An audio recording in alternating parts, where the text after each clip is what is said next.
listening to the cycling podcast at the Vuelta a España in association with Rafa. Today we are in Naturlandia, Andorra.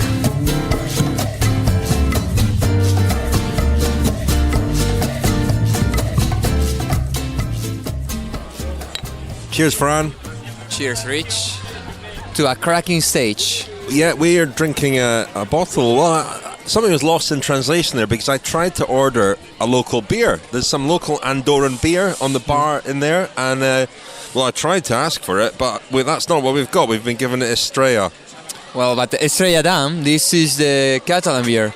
So, more or less, you haven't been cheated by anyone. Well, it's been a day of Catalonia and Andorra, hasn't it? A lot of the stage in Catalonia today, and a lot of Catalonian flags out, a lot of yellow ribbons tied to railings and bridges, and a lot of yellow ribbons painted on the road as well. So, and a lot of Spanish flags with someone standing by their sides on the defiant post. The Vuelta a España was hijacked a little bit today by the Catalonians with an expression of regional pride, I suppose. But we're in Andorra now, we're not in Spain anymore. Does it feel like Spain to you, Andorra, or does it feel a little bit different? It does feel like Spain. I mean, it does feel like Catalonia. Catalonia is different to the part of Spain I come from, yet for me, it feels almost home. You know, I've been quite used to come here every year to watch some Barça game. So I am used to Catalonia and I really enjoy it. With Andorra, I'd say I enjoy that too, especially the part which is into the mountains. It's cracking, it's beautiful. Yeah, well, you're a bit more enthusiastic about Andorra than Lionel Burney. He's not a fan of Andorra, and you can understand why. One of the reasons for the frustration of Andorra is that your phone stops working the minute you come across the border.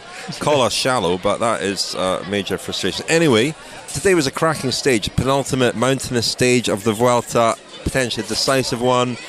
A really intriguing one because it was at the equivalent point of the Giro d'Italia that Simon Yates, of course, the race leader, collapsed so spectacularly, lost an hour and 15 minutes over 2 days. So really everybody was looking for clues today as to how he was faring, so deep into the race and with such a small lead over Alejandro Valverde. I saw Joaquim Rodriguez, an Andorran resident. He was commenting on Spanish TV that he thought Yates was in trouble, that he was pouring water over his legs, that he wasn't pedaling smoothly.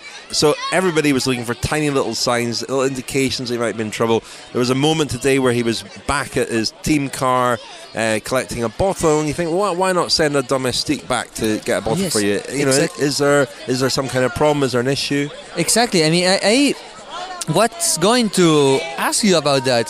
What do you make from the fact that Movistar took advantage of this moment where Simon Yates was on the back of the pack to launch the echelons? I mean, this is kind of my tale of the etapa, Fran. It's very shambolic, really, not with the same organisation or structure to it as Lionel has. But it was an aggressive old day. I mean, like yesterday, the break wasn't allowed very much lead at all.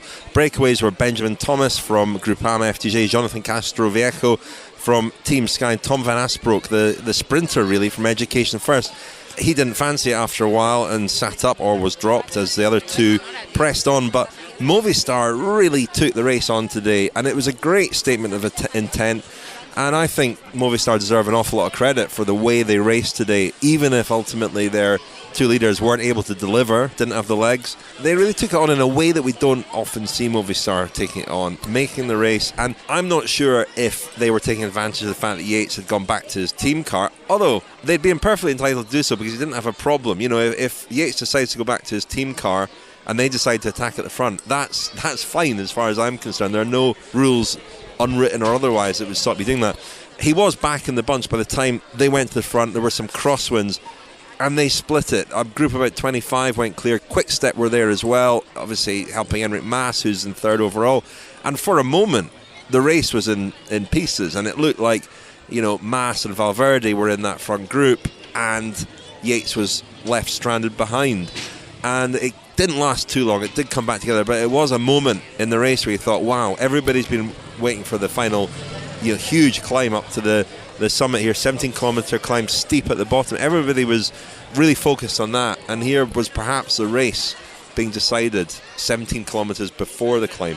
Didn't quite happen, as I say, but it was a moment of excitement. Then on the climb itself, winner Anacona went to the front, set a very fast pace. Nairo Quintana was up there as well, and it was Quintana who attacked, and he got away.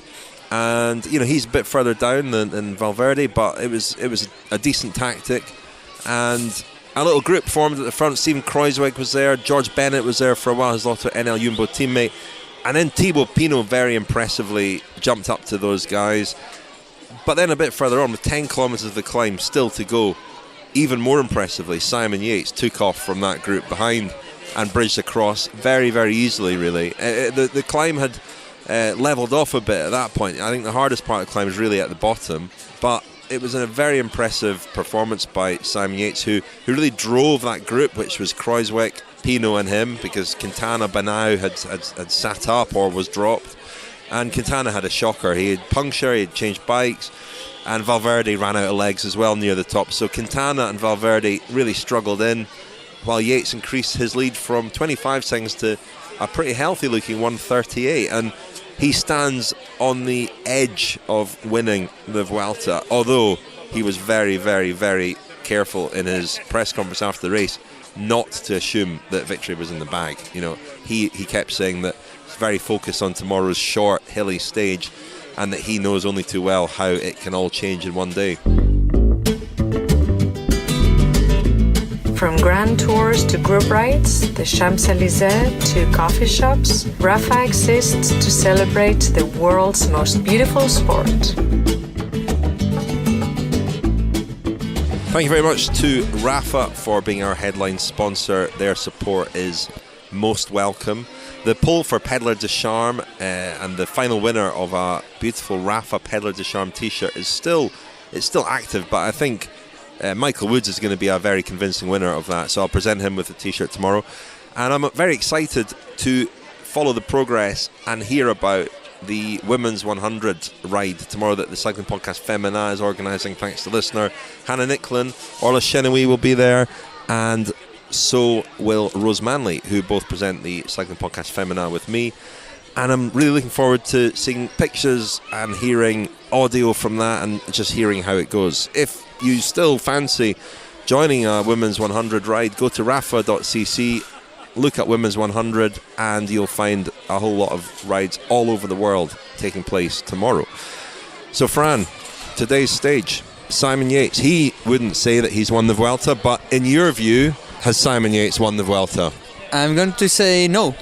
I'm going to say no, because as he said time and again in the press conference, he's the one who knows how the GC can turn itself upside down in any time. And also because even if we have seen an impressive performance from him today, really a dominant one, tomorrow we have a lot of climbing. This very intense stage where a pretty different mix of abilities are going to come into play. We are already deep into a third week of racing, deep into the last month of the season. So the energy of any rider in this Vuelta can be depleted anytime. Well, yeah, but what I think is clear is that this is a very different Simon Yates to the Simon Yates of the final weekend of the Giro, where the collapse was total and spectacular. And while he did lose a little bit of time to Valverde a couple of days ago, he was back on it today, and he looked today like somebody who wasn't going to crack at all. I mean, he looked completely in control when he was in that group at the front with Kruijswijk and Pinot, and this was a climb that suited both of those riders really quite well, in the second half of it anyway. He looked like the strongest rider there, and he looked completely in control, and Kruijswijk was distanced a little bit at the top. Kruijswijk, should mention, is up to third overall, and he is on the podium at the moment, and that would be a result he's very happy with. He did say that he thinks Movistar will go all out on the attack again tomorrow. They've got nothing to lose now. I mean, it's shaping up to be a disastrous Vuelta for them. They come in with Valverde and Quintana, two of the favourites, and at the moment well, Valverde's still there, second, but clinging on. You know, he looked in quite a lot of trouble today, and second for Valverde at the Vuelta, as you've said repeatedly, that's not what Movistar came here for. Yeah, it is not a result that adds anything to him. It is a disappointing one, and above all, one that will make him wonder, especially if he doesn't win in Austria. He will wonder for ages why he didn't let the Vuelta go when he could. Of course, he didn't have any reason to, because he was in contention, and he is until now the second guy on the GC. You know, if for any circumstance Yates does crack tomorrow, he will be the virtual leader.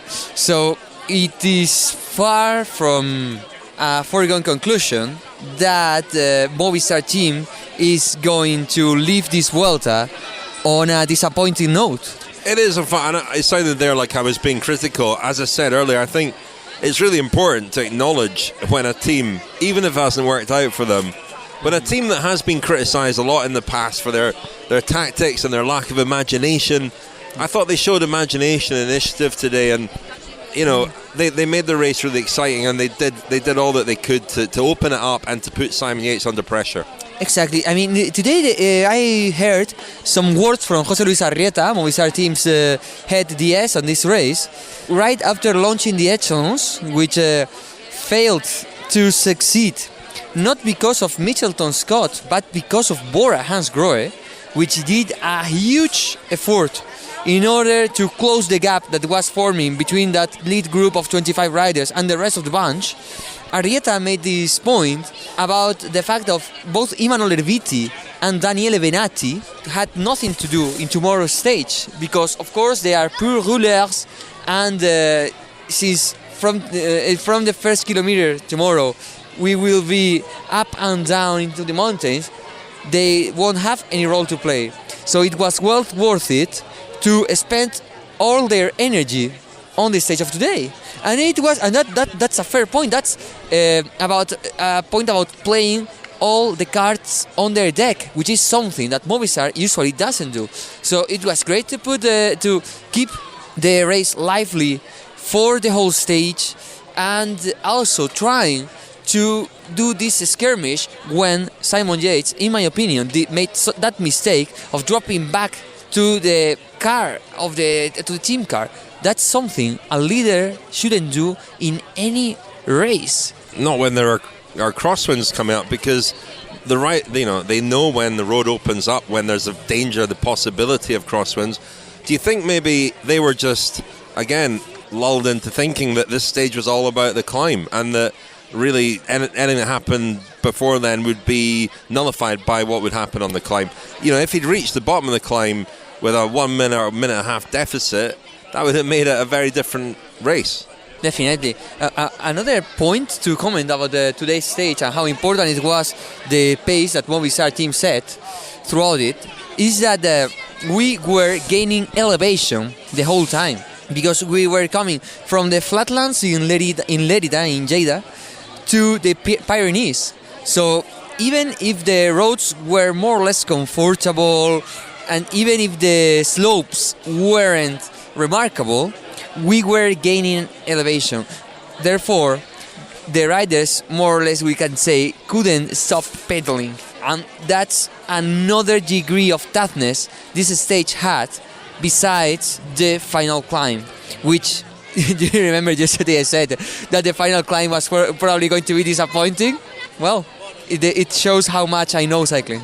What do you think about tomorrow's stage, Fran? It's one of these short ones, 97 kilometres long, which is very, very short indeed. And it's the sort of stage we've seen at the Tour de France in recent years produce real excitement. Are we, and I've sort of said this, who's happy now with where they are? Simon Yates is obviously happy.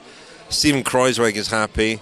Lopez won't be happy. Didn't see much from him today. And Valverde and Quintana are not happy, are they? So really, Astana, Movistar, can we expect fireworks from them tomorrow? Yes, Movistar is going to go with everything they have, which is not a lot, actually, because you could see today that Winner Anacona, when he was setting the pace, there were maybe 30, 40 riders on his wheel.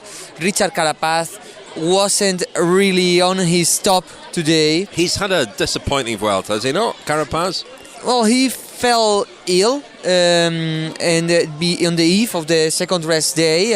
I had a long interview with him this Monday, and he was suffering from a sore throat, and that surely has affected his performance. At this point of the race and of the season, the body is quite weak, and if there is an illness to diminish it even further, then it clearly feels it.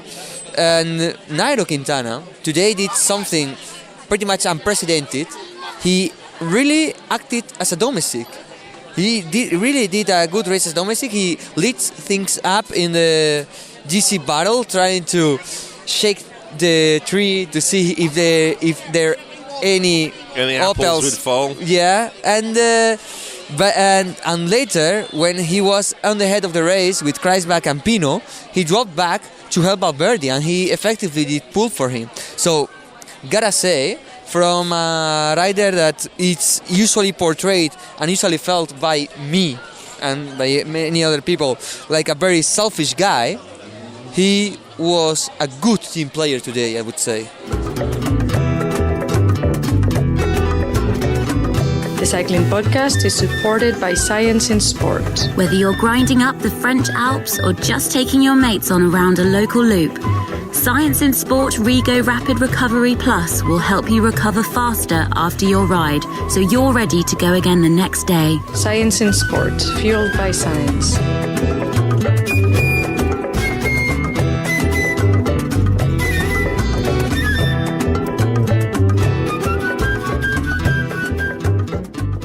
How's it going, Daniel? Not well.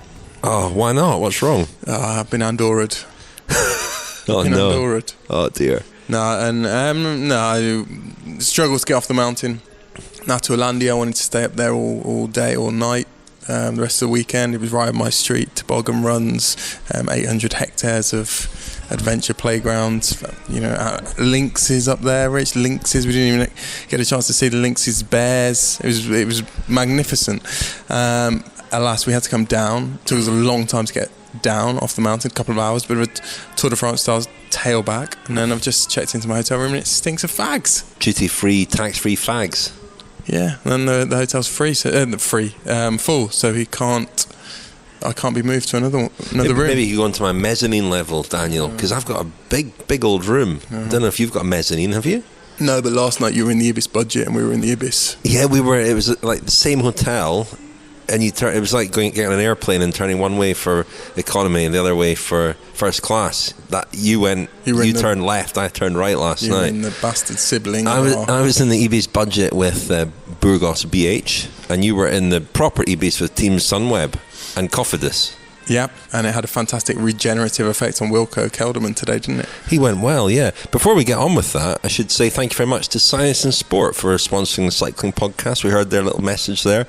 And you can get 25% off your Science Sport products. I've been testing Fran every night to see if he can remember the code. I'm not going to bother doing that with Daniel because I don't reckon he'll know the code. Daniel? He zones out. He doesn't even pay attention to rumours of riders moving to teams, but the code is SISCP25, and that's at the website scienceandsport.com, and we are very grateful to Science Sport for their long-standing support of the Cycling Podcast. Thank you.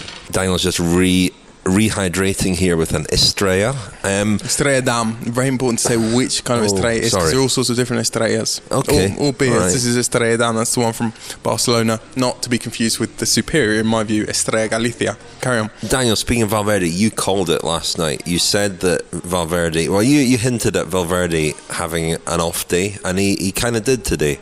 Yes. He produced a performance very much in line with his Grand Tour record. The race went above 2,000 metres. There was a climb that was longer than 10 kilometres, and he did what he has often done on climbs like that. He was almost asphyxiated by his own team as well. They'd set a pretty fast pace, I think, going into the bottom of the climb. I'm not sure whether they were feeling confident, but they had the great merit of at least being pretty bold today. They made no bones about the fact they were going for the stage victory. They kept the break very close, and the bonus seconds were likely to be very important, particularly with the final climb being very hard at the start, but actually being quite benign in the last few kilometres. So you could have envisaged a situation where there was a reasonable sized group of 4, 5, 6 riders there, and Valverde in a position to sprint for bonus seconds. So they did the right thing. I think they were also testing Yates. Yates would have been haunted by what happened at the Giro, and putting that sort of pressure on him, it was just an effort to break him, wasn't it? Yes. But they also tried to launch Quintana down the road at the bottom of the climb. He flew out of the peloton like a deflated, punctured football, didn't he? He sort of soared and travelled about 10 yards and then just stopped dead. And he's clearly not got the best legs at the moment. But that's the point, isn't it? I mean, it's not because he doesn't want to soar away. He doesn't have the legs. And I said earlier on with Fran, I salute Movistar's efforts today. I think they were bold, and we haven't seen that from them too often, that they've really taken it on. And as Fran pointed out, they had a couple of guys who were able to do something on the flat today who won't be any use tomorrow. They were brave, they were courageous, they took the race to Simon Yates. They wanted to test him, and it might have worked. It didn't, but we should not. I think they were brave, but you can look at it from two different perspectives. You can say that the safest way to play these two Andorran stages was to chance their arm on both days, to give themselves two options. We haven't had yesterday's stage yet. Yesterday's or tomorrow's. Sorry, we haven't had tomorrow's stage yet. But in a way, in playing devil's advocate, you could also say that was the conservative approach to try on both days. What is potentially a bolder strategy is what Astana promised this morning that they were going to do, and that was stake everything on tomorrow. So all of their... Well, I spoke to a couple of their domestiques today, and they said, no, we're not really doing anything today. We're all in tomorrow. Now, Daniel, what about Thibaut Pinot, the other man of the day? Another great stage win for Pinot. Will he be... he will be happy with his... He was thrilled. He says that he's had a dream Vuelta, which in itself is maybe slightly frustrating to some of his admirers, because on a day like today, he looks like a rider who has all of the attributes a rider would need to win a major tour, and yet because of various fragilities, he said, I spoke to him at the finish today, and he said that mentally he didn't go into this Vuelta ready to fight for GC, and which kind of leaves you scratching your head thinking, well, what was the issue? He hadn't raced the Tour de France. He'd had plenty of time to collect his thoughts after his problems at the Giro. But as we've said before with Pinot, he goes in almost, and this is not necessarily a criticism, but he is haunted by various different things almost before he's even got going. So he goes into a Vuelta that starts in the south of Spain. He's already talking about how the heat might affect him and worrying about that, and he's almost talking himself out of it. And you contrast that with someone like Simon Yates, who I think has been fairly open in the past about the fact that he doesn't love racing in the extreme heat, and it can be a bit of an issue for him, but that doesn't deter him from thinking that he can overcome that obstacle. Yeah, Simon Yates just plays everything with a straight bat. I saw him be welcomed at the finish by his girlfriend, a French girl, I believe, his girlfriend. And it was a kind of rare show of emotion and affection, as you'd expect. But we see the mask remains very firmly in place with Simon Yates. He and his brother Adam, they give so little away, and that's their great strength, I suppose. But I just wondered when I watched Simon Yates in his press conference tonight, and he was again very tight-lipped, very unwilling to look ahead to tomorrow. Just a day was another day chalked off, and I thought, at what point will, obviously tomorrow, but what will his reaction be then if he does win? Will we see a jubilant, happy, emotionally, will he show those emotions or not? I don't know. It'll be curious to see. Yeah, I think we'll see a lot of emotion in the team, because Mitchelton's a team that for the last 3 or 4 years has been focusing very much on Grand Tours, and this is the kind of, well, they would argue it's the start of a new journey for them, but really it's the end point of a journey for the triumvirate of the Yates brothers and Esteban Chavez, that they're the three they've been working with to try and win a Grand Tour, and it looks as though they're going to achieve that goal tomorrow. So I think they particularly, like said Matt White, the director sportif, would be very emotional if he pulled it off. Fran had something else to say about Enric Mas, the young Spaniard who slipped to place to 4th overall today. Fran, Enric Mas, he was on the podium at the start of the day. He's not anymore. Now, forgot to mention him in the talking about which riders will be happy with where they are. If you asked him before the Vuelta started whether they'd be happy with 4th overall, he'd have probably said yes. But having had a taste of the podium, he'll be a bit disappointed maybe with today. Or were you surprised to see him not perhaps more to the fore on the climb? Well, he's been doing a lot of efforts on this Vuelta. What he said at the finish of the stage was that he would sleep better today because he won't have the pressure of feeling the podium under his feet. But still, he knows Andorra quite well. He used to come training here every year since 3 years ago, if I am not mistaken. So he knows all the roads by heart and will probably try to take advantage of them. It's normal that any rider has an off day where he doesn't feel that good. He had it already back when he was ill in La Camperona. Today he was not at his best either, but I would say that he has a chance of standing in the podium of Madrid right now, like pretty much everyone else in the top 5 of the GC, because we can see things shuffle quite dramatically tomorrow. Don't forget to listen to our morning show, Kilometer Zero, supported by The Economist, Monday, Wednesday and Friday mornings throughout the Vuelta a España.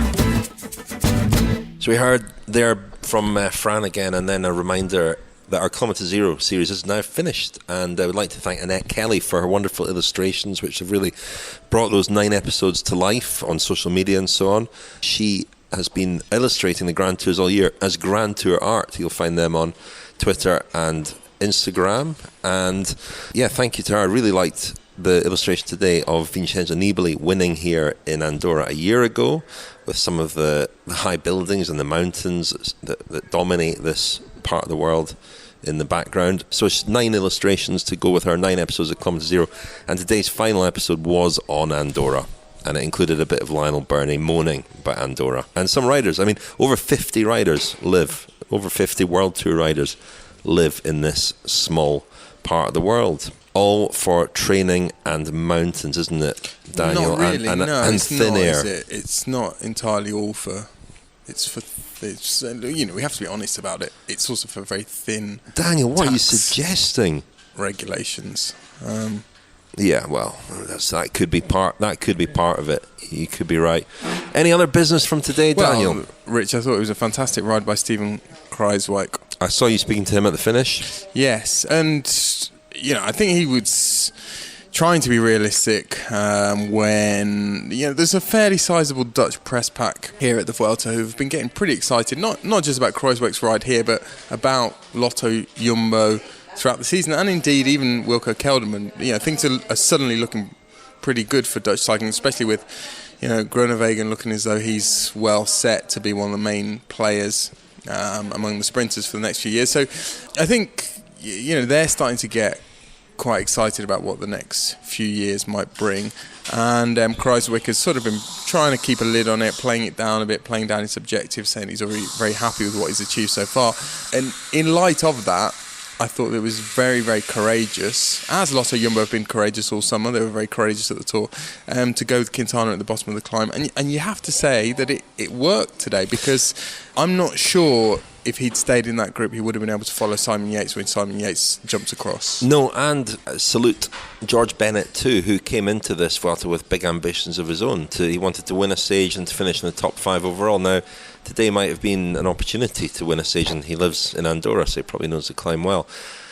But he very much put himself at the service of Stephen Kruijswijk, didn't he, today, and helped him, first of all, to get that gap, to stay with him as long as possible, and then he sat up. Maybe we'll see him tomorrow, but again, he looks perfectly willing to sacrifice himself to help Kruijswijk get that podium. I suppose the question, and they have been very bold and they've got Primož Roglic as well.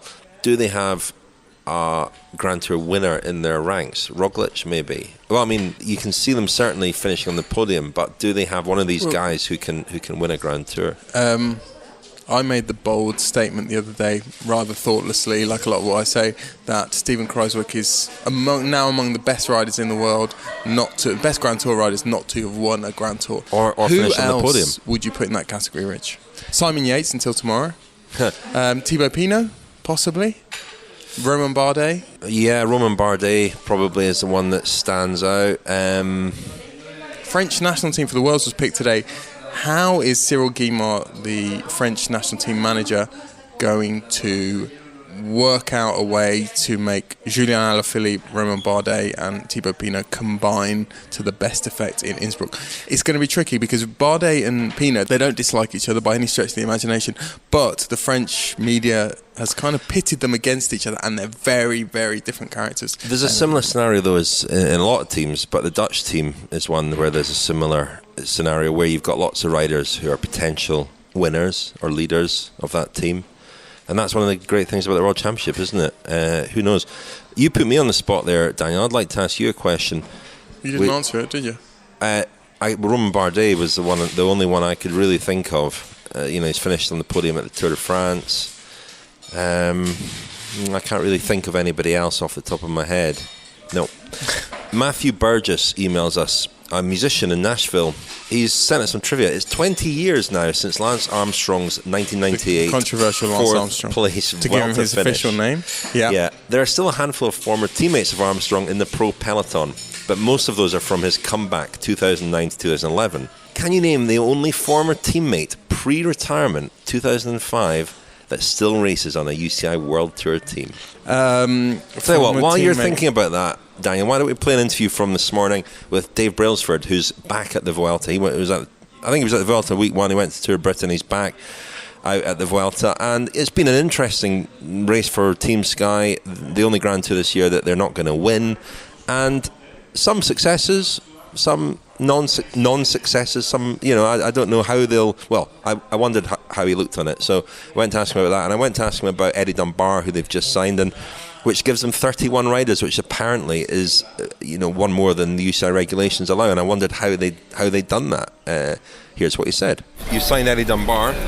Is he a rider that you've been looking at for a while? Yeah, I think over recent years he's a rider that's caught the eye, and we've watched his progression and development closely, and kind of like what we see really, and I think he was developing well, and obviously had a pretty good year in winning the under-23 Liège. I thought he rode well in L'Avenir, and really what made our minds up was the fact that when you see one of the smaller teams having a challenging situation and riders kind of being left at the mercy of the whole situation, really, is that actually as a larger team, could we step in and help and support any riders to primarily lend some support? And so we thought about Eddie, and we thought, actually, why couldn't he maybe, if they've got no race programme for the end of the year, it seems a shame for all those riders. Just 1 minute they've got a race programme, next minute they've got nothing.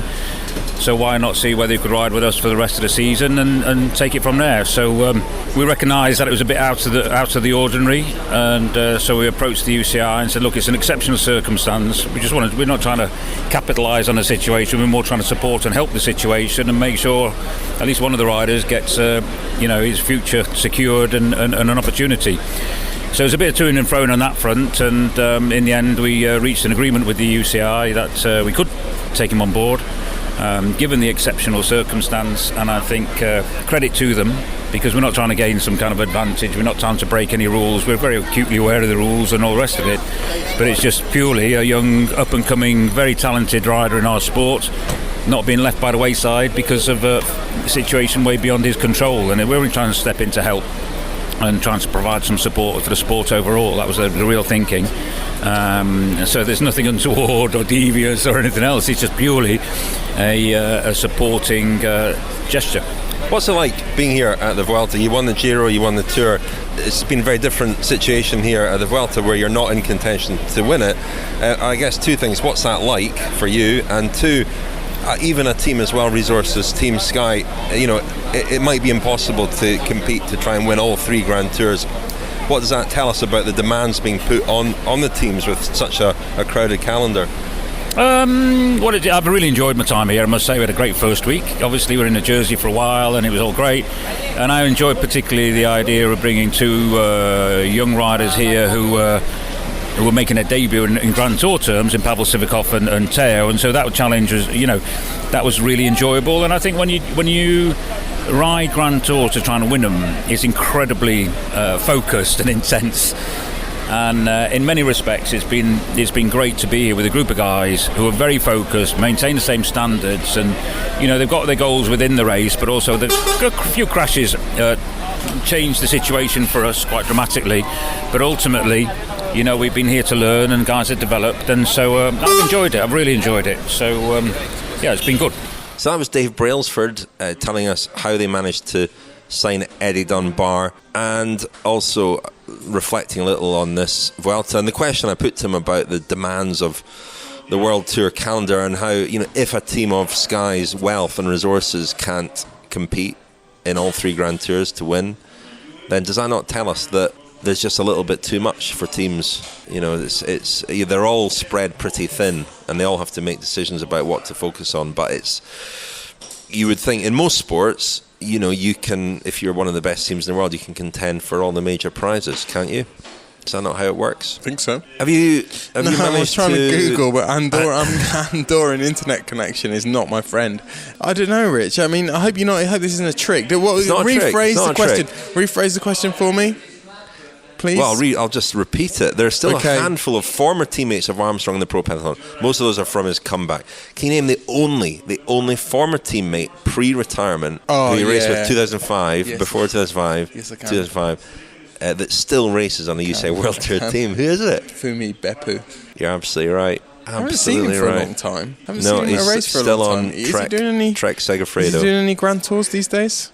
Not sure. That's good. Thanks for that, Matthew. That was good. Enjoyed. I'm just looking at his results for it. I enjoyed Daniel not being able to answer that question. It doesn't look as though he's done a Grand Tour since 2014. Listen, Daniel, it's 15, late. Sorry. It's late. We need to go and have dinner. We're going to sign off. Just before we go, a reminder that our events in November, tickets are on sale. London on November the 12th. Cardiff on November the 27th.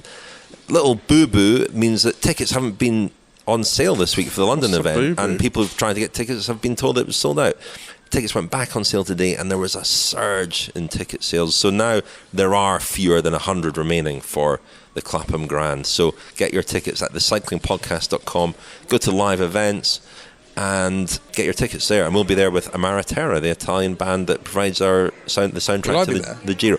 Yes, Daniel, you'll be there. When it was, so what's the date? The 12th of November. This is an act. It's not. An act. We've been talking about this. We did discuss this. Yeah, we talked about it a couple of days ago. We haven't discussed the rest of the schedule. Anyway, thanks, Daniel. Thanks.